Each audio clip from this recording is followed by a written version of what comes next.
자, 두 번째로 넘어가야 될 2단계에서 소설을 쓰기 위해서는 인문학적인 또 우리가 대학에 합격을 하려도 내 사상을 뒷받침해 줄 수 있는 그런 어떤 인문학적인 요소가 필요해. 그래서 오늘서부터 이제 인문학에 대해서 또 이제 그걸 너무 방대하기 때문에 다 할 수는 없고 지금 윤서한테 소설 쓸 때 도움이 될 수 있는 그런 인문학들에 대해서 이제 공부를 할 건데 자, 우선 공유를 하고 화면을 같이 보면서 같이 할게. 보이지? 예. 자, 결핍이 뭐를 쓰게 한다? 시를 쓰게 한대. 근데 우리는 소설을 쓸 건데 왜 선생님은 시를 얘기하냐? 시다 소설이나 어쨌든 기본적으로 뭘 쓰겠다고 생각하고 쓰는 건 같잖아. 예. 근데 이제 우리가 보면 윤서를 내가 그동안 이제 3개월 동안 자세히 좀 이렇게 만나서 얘기를 해보고 한 결과 윤서도 그렇고 뭐 선생님도 마찬가지야. 젊었을 때 선생님도 마찬가지고 윤서는 글을 왜 써? 글을 쓰는 어떤 그 원동력이 뭐야?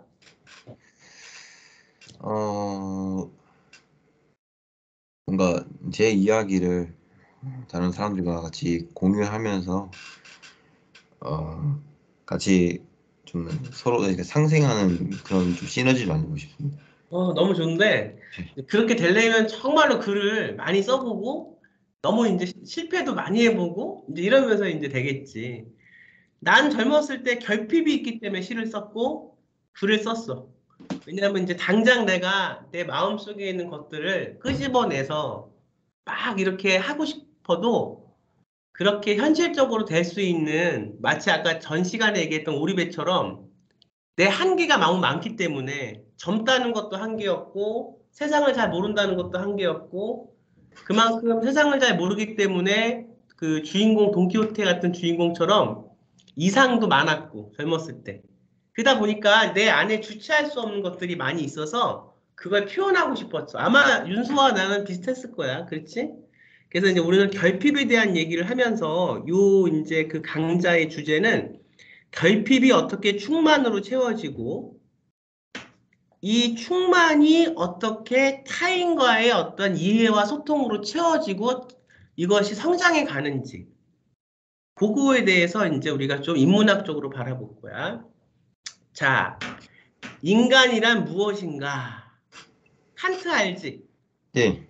칸트라는 이제 철학자가 나는 무엇을 해야 하는가? 나는 무엇을 바랄 수 있는가? 이렇게 얘기를 했어. 그래서 칸트의 이제 책이 순수 이성 비판, 실천 이상 비판, 판단력 비판이라는 책이 있어. 혹시 이런 책들을 뭐 읽어봤거나 혹은 좀 이렇게 그 저기해 본 적 있니? 그냥 칸트라는 철학자가 어떤 그런 사상을 좀 내세웠는지는 그냥 간간히 듣고 본 것 같습니다.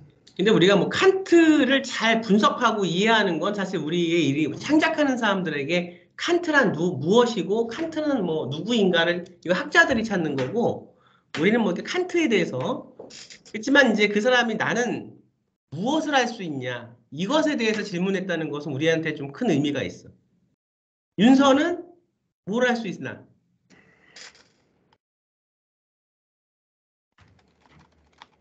어떤 걸 할 수 있나 윤서는?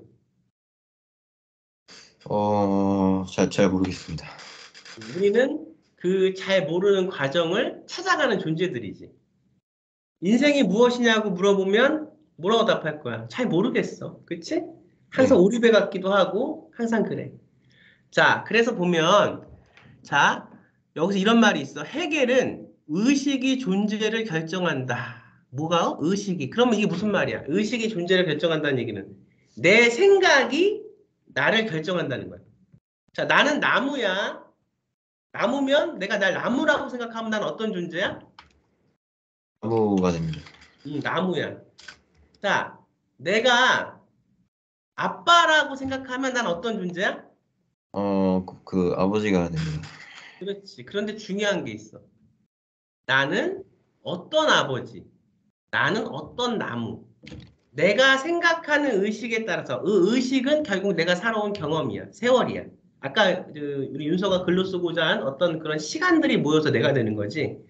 그래서 그 경험에 따라서 나의 존재가 결정돼. 이것도 맞는 것 같아. 그치? 예. 자, 헤겔은 존재가 의식을 결정한다. 후자, 인간은 물질이 존재라고 한 것이고 전자는 인간의 의식이 존재라고 한 것이다. 그런데 인간은 무한한 존재야, 유한한 존재야. 유한한 존재입니다. 그렇지? 우리가 뭐 올해 뭐 몇천 년 뭐 사는 것도 아니고 그것 해봤자 한 100년, 100년도 못 살고 가는데 그 안에서 매번 갈등, 다툼, 그 안에서 시기심, 경쟁 이런 것들이 지금 너무 많지. 우리 윤서는 이제 글을 쓰는 앞으로 지금 이제 시작하는 단계인데 작가가 왜 사람들한테 미움, 시기, 질투, 갈등, 욕심 이런 것들이 왜 있을 거라고 생각해? 왜 있다고 생각해? 이 사회에 그런 것들이? 음, 그런 것들이 왜 있을까? 그 사람이라는 존재 자체가 그 대상을 단순히 그냥 사랑하기만 하면은 음. 그거는 사람이 아니라 그 신의 영역이 아닐까 생각합니다. 그 그러니까 사람은 부족한 게 왜 사람은 다른 사람을 사랑할 수가 없을까? 단순히 사랑할 수가 없을까? 이 세상에서 단순히 사랑할 수 있는 게 하나가 있어. 부모가 자식한테 주는 사랑은 그래도 굉장히 순도가 높아. 그런데 거기도 뭐가? 부모는 자식을 타자야. 이 타자한테 주는 사랑은 굉장히 인색해. 자아가 자아한테 주는 사랑은 굉장히 인색하지 않은데 자식도 타자기 때문에 타자한테 주는 사랑이 인색해지는데 왜 그러냐? 이 타자를 어떻게 보기 때문에 완벽한 타자로 보지 않고 이 타자라는 자식이라는 타자라는 속성 안에 뭘 넣어? 자기의 어떤 감정을 넣고 자기의 분신적인 어떤 그걸 넣고 자신의 것을 자꾸 거기에 넣어. 자식이라는 타자야 돼. 그러면 그 타자가 완전한 타자야? 아니지. 예, 그 타자는 나에게 종속된 타자지. 그런데 나에게 종속된 타자가 내 말을 들어 안 들어? 잘 안 들어. 자식은 완벽하게 분리된 타자기 존재이기 때문에 부모 말을 안 들을 수 있는 게 당연한 건데 내 뜻과 달라. 그럼 뭐가 돼? 거기 화가 나는 거지. 뭐가 돼? 거기에 자꾸 잔소리가 나가는 거지. 그래서 완벽한 독립과 완벽한 타자에 대한 존중이 없기 때문에 뭐가 된다? 그것이 완벽한 사랑을 줄 수가 없는 건데 근데 원래가 부모의 사랑은 그래 그나마 이 세상에서 보이는 사랑 중에서 가장 순수한 사랑 중에 포함이 돼. 그런데 사람이 사람을 만나고 사람이 사람한테 연락을 하고 할 때 무엇 때문에 연락해? 쓸모 가치가 있으니까. 내가 저 사람과의 관계 속에서 어떤 게 연관이 되고 관계가 되니까 연락을 하고 전화를 하는 거지. 예, 그런데 내가 저 사람하고 쓸모 가치가 없어. 이제 저 사람하고 내가 뭐 할 게 없어. 그래서 이제 서로가 연락이 끊어져. 근데 지금 우리가 사는 이 시간과 이 세상 속에서 노인들은 예전보다 사회적인 어떤 것들 줄어들고 자식들도 다 키워놔서 자식들도 혼자 성장해 살아가고 대부분의 노인들이 뭘 느낄까? 그런 과정 속에서 어, 그 외로움을 많이 느낄 것 같습니다. 외로움을 느끼고 그런 과정 속에서 결핍을 느껴. 그래서 오늘 얘기하고 싶은 것은 그 결핍이라는 거야. 결핍이 무엇인가? 여기 지금 책에는 이렇게 써 있어. 결핍의 존재에는 가장 결핍된 존재라는 뜻이 담겨 있다. 자, 어류는 체해 수정을 하며 알을 낳는다. 그렇게 돼 있어. 어류가 체해 사정을 하면서 알을 낳는데. 다음 장으로 넘어갈게. 다시.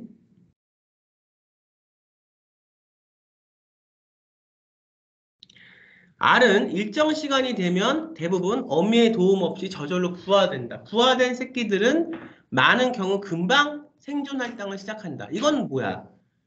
이거는 물고기가 그렇고 동물의 세계에서는 사람보다 성장이 빠르지. 예, 그걸 누가 돌보아줘야 되고 보살펴줘야 돼. 근데 사람은 어때? 이 보살피고 돌보아주는 기간이 이런 동물이나 어류보다 더 오래됐지. 예, 그래서 사람은 따스한 어떤 부모의 어떤 그런 돌봄과 사회적인 관심과 어떤 뭐 이웃 간의 어떤 정이 오가는 그런 게 없다면 사람은 뭘 느껴? 동물하고 달리 결핍이라는 것을 사람은 의식하는 존재래. 그리고 예술가가 되려고 하는 사람들은 이게 섬세하게 그런 것들이 자꾸만 의식이 많이 되니까 일반인들보다 뭐가 느껴져? 결핍됐다는 것이 많이 느껴지는 거지. 자, 그래서 우리가 문학가들이 괴짜, 기인들로 보이는 것도 이런 이유 때문이다. 그래서 사람은 결국은 내가 결핍된 만큼 뭔가를 쓰고 내가 결핍된 만큼 뭔가를 하려고 하는 거지. 근데 문제가 있어. 사람이 살면서 결핍이 됐잖아? 그러면 처음에는 그 결핍을 채우려고 노력을 하겠지. 그런데 이 결핍이 채워지지 않고 계속 결핍으로 남아. 그럼 어떻게 될까? 어, 결핍이 이게 채워지지 않으면 이게 스트레스로 전해질 수 있어서. 스트레스가 되고 또, 어, 그 욕구 불만으로 음, 좀 전해져서 좀 이상한 도착증으로 전기지 않을까. 점점 예, 내가 배고픔과 허기가 채워지지 않으면, 육체적인 허기도 더 중요하지만 정신적인 허기도 내가 어떤 그 결핍이 계속되면 결국은 그것이 뭐가 돼? 어떤 트라우마가 되고 그 트라우마는 내 삶에서의 어떤 공포가 되고 이렇게 돼. 그래서 이제 보면 우리가 시학이라는 거에서 아리스토텔레스라는 사람이 시학을 썼는데 이 아리스토텔레스가 글을 쓰는 가장 중요한 이유 중에 하나가 뭐라고 얘기했냐면 카타르시스라고 얘기했어. 카타르시스. 그렇지? 예, 윤서가 글을 써서 글이 한 권이 나왔어. 소설이. 그때 뭘 느껴? 좀 희열감을 느낍니다. 그렇지. 이게 예술가들이 느끼는 건데 희열을 왜 느낄까? 그 오랫동안 그 좀 충족되지 않았던 그런 결핍 같은 것들이 한 번에 탁 채워져서 그런 음. 희열 느끼는 게 없습니다. 이게 카타르시스라는 거지.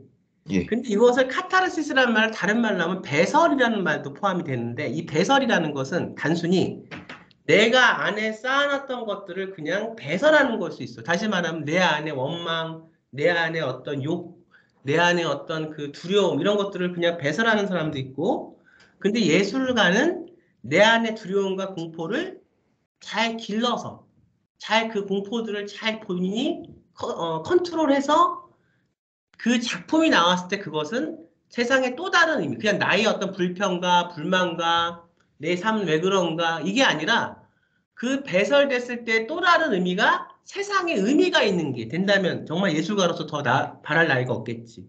그래서 우리가 단순히 결핍을 채우지 못한 고통을 이런 어떤 공포를 세상에 내놓는 게 아니라 결핍된 것을 우리가 잘 채워서 길러서 그것에 대한 또 다른 의미를 마치 땅에다 우리가 화분을 우리가 식물을 심어서 꽃이 싹이 나서 꽃이 피듯이 뿌리를 내리고 이것이 중요하다. 오늘 그 얘기를 너한테 해주고 싶어. 너가 이제 예전 같으면 이렇게 얘기해도 잘 받아들이지 않았을 건데 지금 너의 상태가 이제 그쪽을 향해서 가고 있는 상태이기 때문에 글도 많이 좋아지고 있고 얘기를 하는 거야.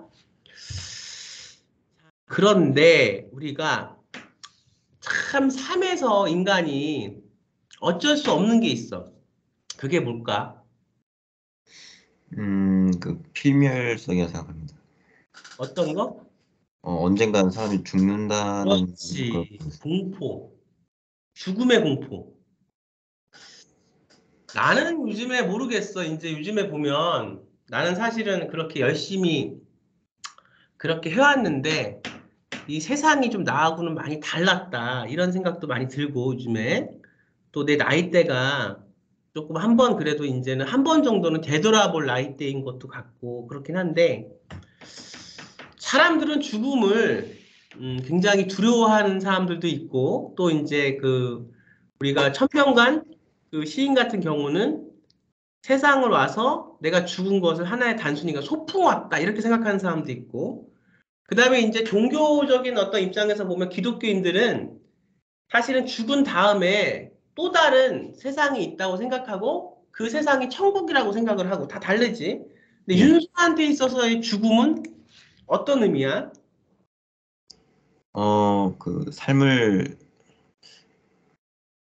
그 삶이라는 단어를 음. 존재하게 해주는 거라 생각합니다. 죽음. 조금 더 얘기해 볼까? 이제 사실 이 수업은 너가 볼 때는 단순히 그냥 인문학을 내가 이렇게 가리킨다고 볼 수 있지만 사실 그게 아니라 이런 인문학 텍스트를 통해서 자기의 것을 넣는 훈련을 하는 수업이야. 난 이 지식을 너한테 가르치려고 하는 게 아니라 이 텍스트를 통해서 내가 생각한 것을 텍스트에 얻는 이 수업을 하는 거거든. 자, 다시 조금 더 얘기해 볼게요. 왜 그러면은 이 죽음이 자기의 삶을 더 이렇게 잘 원활하게 이렇게 살아갈 수 있게 하는 원동력이 될까?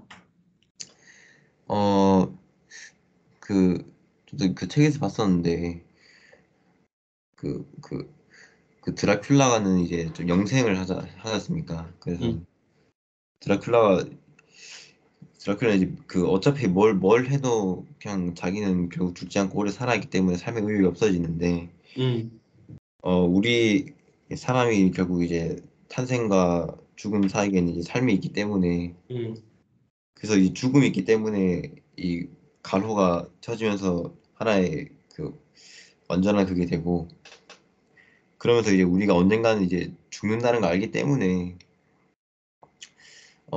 우리의 삶을 좀 더 어떻게 하면 더 가치 있게 죽을 수 있을까를 고민하면서 우리 삶이 좀 더 윤택해지고 좀 풍요로워지는 거라고 생각합니다. 응. 죽음이라는 시간을 향해서 계속 달려가. 그래서 어떤 종축과 행축, 아까 너가 그 소설 얘기할 때 얘기했는데, 종축과 행축이 있으면 어떤 종쪽으로 계속 이제 어떤 죽음이라는 어떤 것을 향해서 가지. 근데 중요한 것은 이것만 생각하면은 그 바운더리, 본인의 삶이 생기지가 않고 시간이 흘러서 죽음으로 가는 그 순간에 본인이 많은 것들에 대한 것들을 생각하고 의미를 하고 활동을 하고 하면 이게 종축과 행축이 만나서 뭐가 생겨? 공간이 생기는 거지. 그래서 나는 이제 죽음으로 가는 그 시간만 바라볼 게 아니라 어차피 시간은 활을 떠난 시위처럼 빠르게 지나가고 있으니 내 어떤 공간을 만드는 것이 중요하다고 생각을 해. 이거 문학을 하든 안 하든 어떻든 삶에서 이런 얘기가 있어. 아리스토텔레스의 동정과 공포의 미학이 자기 자신에게 있다면 레싱의 동정과 공포의 미학은 이웃에게 향해 있다. 이렇게 우리가 뭐 레싱이라는 사람이 어떤 사람인지까지는 알 필요가 없는데 중요한 게 있다면 동정과 공포 이 두 가지가 자기 자신한테 있다. 근데 또 어떻게 보면 다른 어떤 부분은 이웃에게 있다. 이렇게 돼 있어. 왜 그럴까? 왜 이것이 자기 자신한테도 있지만 이웃한테도 이 동정과 공포의 어떤 그 미학? 어떤 그런 생각이 있을 수 있을까? 우선 자기 자신에 대한 동정과 공포가 있다면은 이게 타자에게도 이게 좀 영향이 좀 확장된다고 생각합니다. 근데 왜 사람들은 자기 자신한테는 그렇게 어, 관대하면서 타자한테는 그렇게 왜 사람들은 못 잡아먹어서 안다니까? 그러면. 어, 결론적으로는 세상을 보는 시각은 어떻게든 간에 다른 사람의 눈을 통해서 우리가 이 세상을 인지하는 게 아니라 결론적으로 이제 제 몸에 달린 이 눈을 통해서 세상을 인지하기 때문에 뭐가 되었든 간에 자기 중심적으로 세상을 이해하고 판단한다고 생각합니다. 그래서 뭐가 되었든 간에 같은 행위라도 내가 했을 때는 좀 더 관대해지고 그다음에 다른 사람의 행위를 했을 때는 좀 더 객관적인 시선, 제3자의 시선으로 보기 때문에 상대적으로 좀 엄격해지고 그렇게 될 수 있다고 생각합니다. 본인이 갖고 있는 삶의 시간이 진짜로 내가 이 공간 안에서 사유하고 느끼고 살아가는 시간인지 아니면 내가 생각하고 내가 살아가는 시간인데 의식 안에서만 돌아가는 시간인지가 중요해. 그런데 지금 이제 윤서한테 내가 조금 더 얘기해 주고 싶고 조금 더 윤서가 글을 잘 쓰게 하기 위해서 내가 얘기해 주고 싶은 건 소설가의 시간은 의식 안에 갇혀 있는 시간이어서는 안 돼. 소설가의 시간은 현실에 있는 리얼타임, 내 현실에서의 바로 보이는 시간이어야 해. 다시 말하면 이것이 글을 쓰는 문체를 좌우하는데 내가 소설 쓰는 사람들이 나는 철학을 많이 하는 걸 별로 달가워하지는 않아. 왜냐하면 공부를 많이 하다 보면 이 생각들이 의식 안에 갇히게 되고 왜냐하면 이 공부라는 것들이 다 옛날에 누군가가 해놨던 그런 지식들이기 때문에 내가 그 지식 안에 갇히게 되면 이것이 무슨 논문을 쓰거나 학자가 되거나 뭐 시인은 약간 달라. 시인은 약간 다른데 이 소설이라는 것은 내가 이 화자가 공간과 시간 안에서 바로 흘러서 바로 느끼고 거기서 아주 세밀하게 보이고 내 주제와 연결시켜서 하는 것들이 그 안에서 사라져야 되는 게 소설이거든. 그 철학을 너무 많이 공부하고 공부를 너무 많이 해버리면 이것이 거기에 함몰돼. 그래서 바라진 않지만 그래도 기본적인 공부는 좀 해야지. 그게 뭐냐? 내가 내 의식에서 살아가는 그런 행위가 결국 타인이라는 현실에서의 타자를 바라볼 수 없게 만든다면 나는 뭐가 된 거야? 섬처럼 고립된 거야. 그런데 지금 공부를 많이 했건 공부를 많이 하지 않았건 그렇게 살아가는 사람들이 많아. 의식 안에서 살아가. 마치 우리가 저 그 어디 그 전라도 지방에 어디를 가면 수많은 작은 섬들이 떠 있는 것처럼 그 섬들 사이에는 뭐가 없어? 연결고리. 다리가 없기 때문에 배를 타고 들어가야 되는데 물살이 너무 심해서 작은 배로 또 가야 돼. 큰 배는 못 가. 이게 물길이 너무 작은 섬들이라서. 그런데 이 섬들은 연결이 안 돼 있는 것처럼. 그럼 왜 사람들은 자기 의식 안에 갇혀서 살아가는 사람들이 많을까? 한번 생각해서 얘기해 볼까? 음,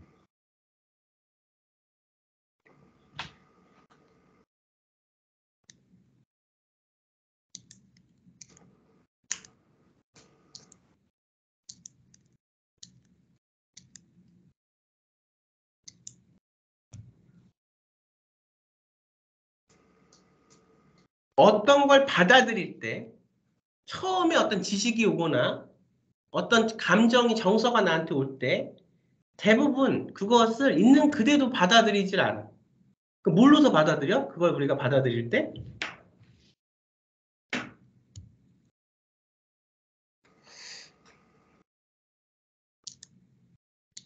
선입견. 내가 갖고 있는 어떤 내 경험에서의 이런 판단력. 그런데 이 어떤 감정이나 이런 경험이 좋은 긍정적인 경험들과 감정으로 채워져 있다, 내가. 자아가 굉장히 건강하다. 그러면 다른 어떤 외부 자극이 와도 굉장히 건강하게 받아들일 수 있는 건데, 내가 트라우마, 상처, 이런 것들이 굉장히 많다. 그리고 나는 그런 것들을 아직까지 이겨내지 못하고 마음속에 감고 있다. 이런 어떤 상황에서는 다른 게 왔을 때 그것이 건강한 게 와도 부정적으로 보일 수밖에 없는 거야. 그 사람의 의식 속에서. 그래서 이것을 건강하게 받아들이지 못하는 거야. 근데 이것도 결국은 뭐다? 결핍이라는 거야. 그래서 우리는 이것을 선입견, 어떤 섣부른 판단, 이렇게 얘기를 하지. 그래서 결핍에도 순서가 있다. 최고의 결핍은 유한적 존재라는 것이고, 정확한 말하는 유한적 존재에 대한 의식이 최고의 결핍이다. 이렇게 얘기를 했어. 그래서 결핍을 우리는 그냥 놔둘 것인가, 아니면 이 결핍을 통해서 충만함을 채우고, 이 충만함을 통해서 글을 쓸 것인가, 이런 걸 생각을 좀 해봐야겠지. 자, 시인데 한번 읽어볼게. 이거는 박찬일 시인이 쓴 시인데, 한번 읽어볼까? 우리 윤서가. 하늘 하늘 날아다니다가 하늘 바깥을 궁금해하다가 평생을 다 보낸 자, 하늘 아래 것을 다 놓친 자, 물구덩이에 빠졌다. 물구덩이에 하늘이 비치고 있다. 나비의 원수는 날개, 나비의 원수는 하늘. 자, 읽고 아마 느낀 게 있으면 뭐 이 시를 분석한 것도 괜찮고 한번 여기에 대한 감상을 한번 얘기해 볼까? 어,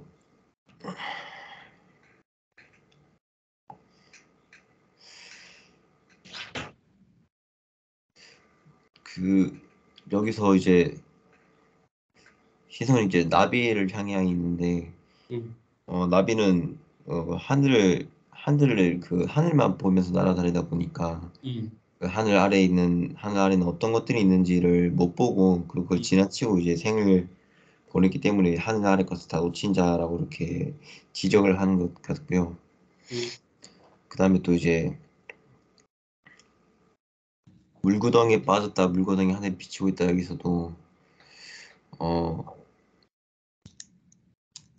나비는 오히려 날개가 달려있기 때문에 그 땅을 기어다니지 못하기 때문에 땅에 있는 것들을 보지 못하고 그렇게 가는 게 아닌가 생각이 듭니다. 왜냐하면 물구덩이에도 하늘이 비추고 있기 때문에. 그래서 나비가 본 것은 하늘인데 지금 나비는 원래 오리지널의 하늘을 본 게 아니라 나비는 착각을 했어. 물두덩이에 비친 하늘. 다시 말하면 나비는 하늘을 본 게 아니야. 이 하늘이 바로 뭐야? 진짜 살아있는 현실이야. 이게 우리 소설가들은 이 진짜 하늘을 봐야 돼. 진짜가 뭔지, 왜 저 사람은 무엇 때문에 아픈지, 그렇다고 조금 더 들어가면 그 사람의 아픔을 이해하고 이것을 문학으로 어떻게 치유하고 고치고 함께 나누면서 이 세상을 정말 살만한 세상으로 만들 수 있을까? 이게 이제 내가 생각하는 어떤 문학적인 생각이고 담론이고, 넌 안 그런 사람들도 많은데 나는 그래. 넌 개인적인 거니까. 근데 이런 사람들도 있어. 너가 뭔데? 니까짓 게 뭔데? 내 아픔과 고통을 네가 참견하려고 그래? 너는 뭔데? 너는 그렇게 할 수 있어? 이런 사람들도 많이 있어. 자, 그런데 중요한 건 소설가가 봐야 될 건 어떻든 그걸 고치던 아니던 남한테 뭐 그것을 아니라고 단정을 짓던 좋아, 다 좋아. 그건 두 번째 일이고 우선 소설가는 내 삶에서 진짜 하늘, 리얼리티 하늘을 볼 수 있어야 되는데 그러지 못하면 큰 문제야. 뭐가 문제야? 물구덩이에 비친 하늘을 보고 그게 물구덩이인 줄 알고 들어간단 말이야. 그럼 어떻게 되겠어? 내 날개가 다 젖고 내가 아무리 내 날개로 푸덕푸덕 하늘로 날아오르려고 해도 못 오르겠지. 그래서 그 물두덩이에 빠져서 나비는 죽겠지. 우리 세상은 다 진실이라고 이게 다 맞다고 얘기하지만 사실은 원래 오리지널 하늘을 보게 만드는 게 아니라 물구덩이에 비친 하늘을 보게 만드는 것들이 너무 많아. 작가는 이 물구덩이에 비친 하늘에서 진짜 하늘을 대중들에게 보여줄 수 있는 능력이 있어야 된다. 이게 작가다. 난 그렇게 생각해. 무슨 말인지 알겠어? 네. 자, 오케이. 자, 그래. 물구덩이에 빠져 죽을 줄 모른다. 그래서 물에 비친 하늘이 진짜 하늘인 줄 알고. 이건 이제 뭐가 없어? 포인트 오브 뷰. 내 어떤 관점이 없는 거야. 관점이 없다는 것은 팔랑귀. 우리가 남이 우르르 그래서 이게 다 맞다 좋다 그러면 그게 진짜인지 아닌지도 모르고 그냥 남이 우르르 말하면 나도 따라가. 이게 군중심리.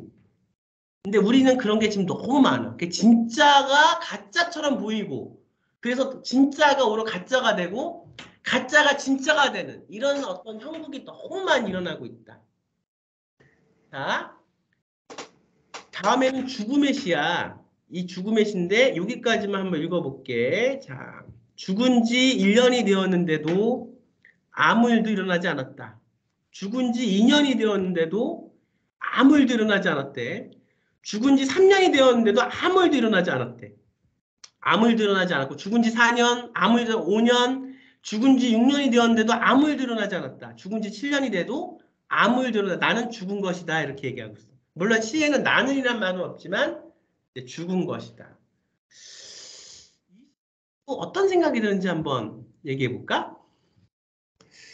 어,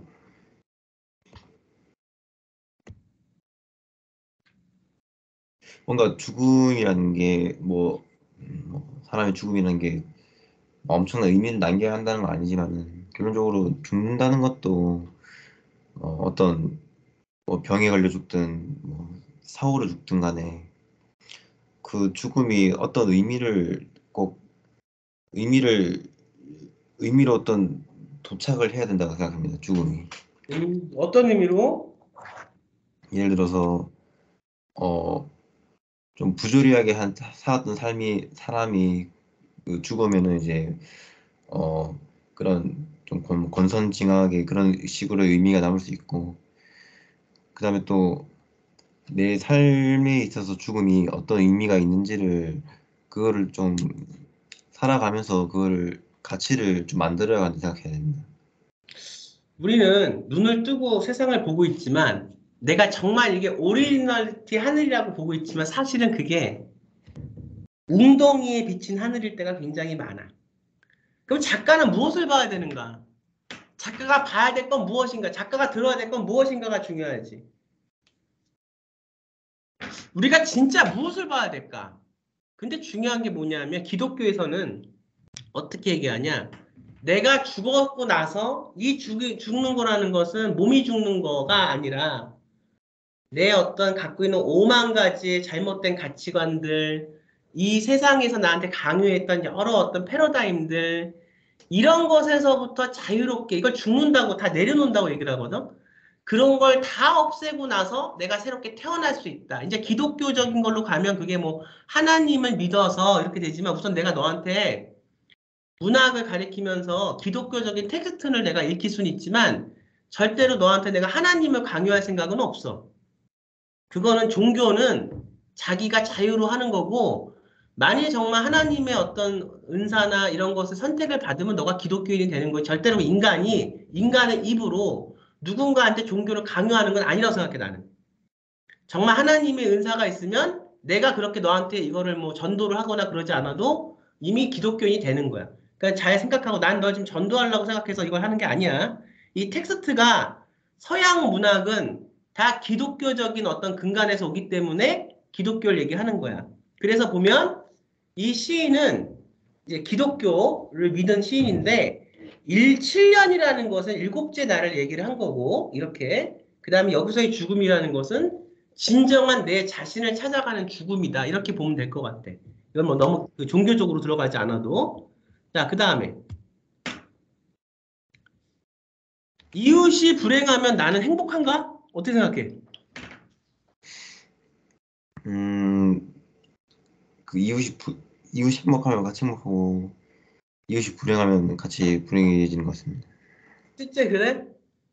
근데 겉으로는 그래도 그 내심 이웃이 좀 미운 이웃이라면 상대적으로 좀 좋은 감정보다 미운 감정이 약간만 크더라도 이게 반대가 되진 상황이 될 거라서. 왜 그럴까? 우리는 어렸을 때부터 초등학교, 중학교, 고등학교를 거치면서 어떤 교육을 받냐면 남을 이기고 가야지 내가 경쟁에서 이긴다는 그런 생각을 항상 주입받아서 살아왔어. 우리의 교육은 그래. 모든 게 다 그래. 내가 서울대를 들어가기 위해서 내가 남을 밟고 올라가서 뽑혀야 되는 거야. 그거는 어떤 거야? 단 내가 성공하기 위해서는 하나의 포트폴리오밖에 없는 거야. 이 세계는 그래. 근데 다른 식으로 생각해 보면 내가 정말로 누구인지, 내가 정말로 어떤 달란트를 갖고 있는지, 내가 정말로 무엇을 잘할 수 있는지 생각하기보다 나의 목표는 서울대야. 내 목표는 하버드야. 근데 하버드에 들어가고 서울대에 들어갔어. 그 다음에도 인생은 계속 이어지고 살아야 되는데 서울대를 들어갔어. 그랬더니 얘 인생은 끝난 거야. 왜? 내 목표는 서울대였어. 서울대만 들어가는 게 다였어. 서울대 들어갔는데 행복하지가 않아. 하버드 들어가는 게 내 목표였어. 국제학교 다니고 어렸을 때 영어 샬럿살라 했어. 왜 영어를 해야 되는지도 몰라. 물론 영어를 하면 좋아. 난 영어를 뭐 하지 말라는 게 아니야. 나도 영어 교육을 많이 시켜. 좋은데 영어 교육을 하고 안 하고가 중요한 게 아니라 이 영어가 나한테 왜 중요한지가 중요한 거야. 내 삶에서 이 영어가 어떤 의미가 있냐. 어떻게 쓸 것인가.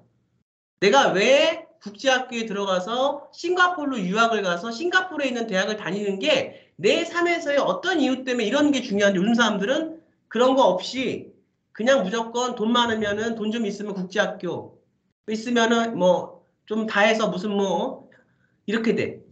내가 하버드에 가도 내 의미가 무엇 때문에 하버드에 가야 되고 내가 서울대에 가도 내 의미가 무엇 때문에 서울대를 가야 되는 게 있어야 돼. 이런 아이들이 사실은 앞으로 세상을 더 잘 행복하게 살아갈 수 있는 아이들이지.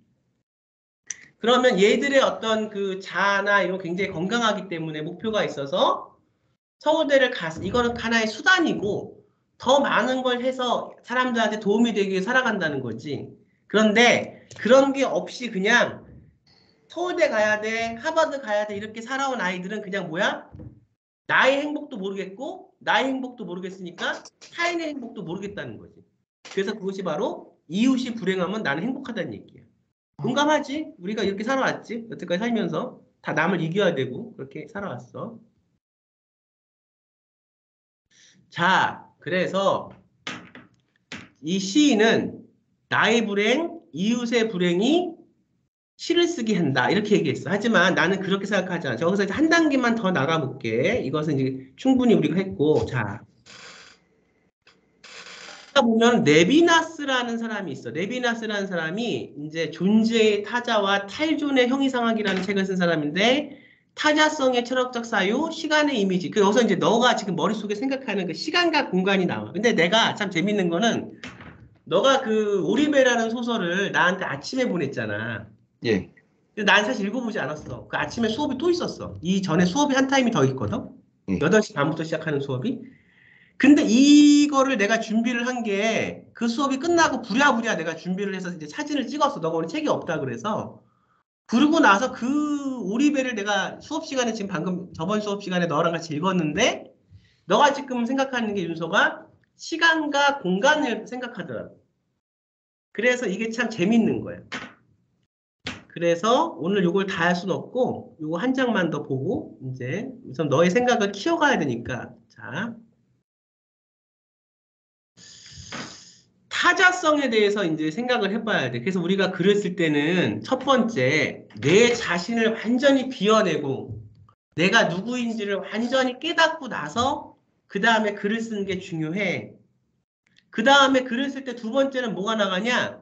이제는 나를 생각하는 게 아니고 다른 사람들을 생각하는 거야. 내가 어떤 사람한테 도움이 될 수 있을까? 내가 어떤 사람한테 이 글이 가서 빛과 소금 같은 역할을 할까? 이런 거지. 그래서 이제 다시 물어볼게. 지금 너가 쓰고자 하는 그 오리배라고 하는 단편은 너의 카타르시스를 터뜨려서 너의 어떤 결핍을 터뜨려서 작품으로 나올 수 있을 것 같아. 그러면 그 소설은 한 단계 더 지나서 타자들, 다른 독자들, 다른 사람들에게 어떤 즐거움을 줄 수 있을 것 같은가? 오늘 여기까지 한번 들어보고 수업을 마칠게. 제가 이걸 쓰면서 독자들한테 가장 전하고 싶었던 이야기가 이제, 우리가 이제 시간에 종속돼서 그 때를 놓치는 경우가 좀 많다고 생각했었습니다. 예를 들어서, 어떤, 한 연인이 있는데, 한 연인이 단순히 그냥 그 시간을 그냥 오래 만났다고 해가지고, 우리는 지금 헤어질 때가 아니다. 우리 이렇게 오래 만났는데 이렇게 헤어지면 안 된다라는 식으로 이제 시간에 묶여서 이 다음에 때로 넘어가야 되는데, 근데 그 지금 내가 타고 있는 오리배로는 이 다음 때로 넘어갈 수 없는데, 이 시간의 흐름에 넘어갈 수 없는데, 근데 단지 그냥 시간을 그냥 이렇게 오리배를 타고 있으면은 그냥 시간의 흐름에 따라서 이렇게 넘어갈 수 있다고 이렇게 믿는 사람들에게 그를 좀 이걸 때를 좀 잘라낼 필요가 있다라는 걸 좀 전달해주고 싶었습니다. 그럼 그 이야기가 매우 설득력이 있어야 되고 그 이야기가 억지스러우면 안 되고 그 이야기가 그 상황에 지금 처해 있는 사람들한테 더 그 이야기가 아픔이 되는 것보다는 그 사람들한테 그것이 어떤 상생의 어떤 결핍을 좀 치유할 수 있는 그런 게 됐으면 좋겠어. 그걸 생각하면서 글을 쓰면 다음 단계로 넘어갈 수가 있거든. 예, 이게 자기만의 아무리 얘기해도 남의 것을 듣지 않고 내 세계의 골몰에 빠져서 내가 이제 잘났고 이렇게 쓰는 사람들이 거의 99%야. 너가 글을 안 가르쳐봤지? 이렇게 뭔가를 가르치다 보면 굉장히 근거 없이 굉장히 자존감이 센, 자존심이 센 사람들이 많아. 근데 그 사람들은 그것 때문에 더 다음 단계로 못 나가는 거거든. 근데 너는 그러지 말고 한번 이렇게 하는 방법들을 배워서 더 너의 것을 개발해서 다음 단계로 나가봐. 그러면 대중들과 만날 수 있는 문이 열려. 알겠지? 예. 자, 우선 여기서 우선은 그 녹화는 중지하고 끊고